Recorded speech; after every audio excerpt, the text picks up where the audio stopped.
দেবো একটা নিরামিষ, এটা গুঁড়ো করে দেবো নামানোর আগে।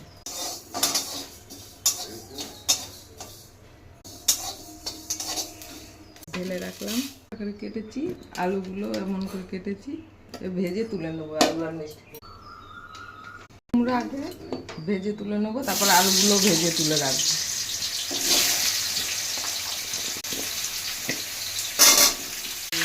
লবণ দিলাম, হলুদ দিলাম, তুলে নিয়েছি। এবার আলুগুলো ভেজে তুলে নিয়েছি, দিলাম কালো জিরা আর একটা শুকনো লঙ্কা ফোড়ন দিলাম, কাঁচা লঙ্কা আর আদা দিলাম,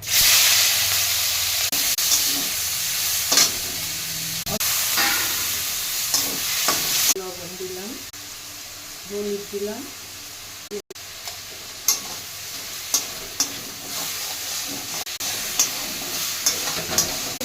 আগে দেবো। এগুলো একটু ভেজে নিলাম আর একটু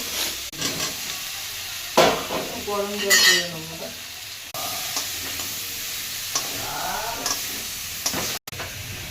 জল দিয়ে দিলাম,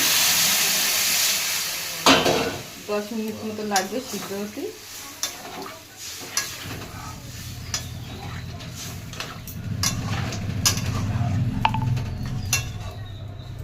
ঝোল শুকাবে, তার আগে যে 5 ফোড়নটা ভেজে গুঁড়ো করে রেখেছিলাম দিয়ে দিলাম।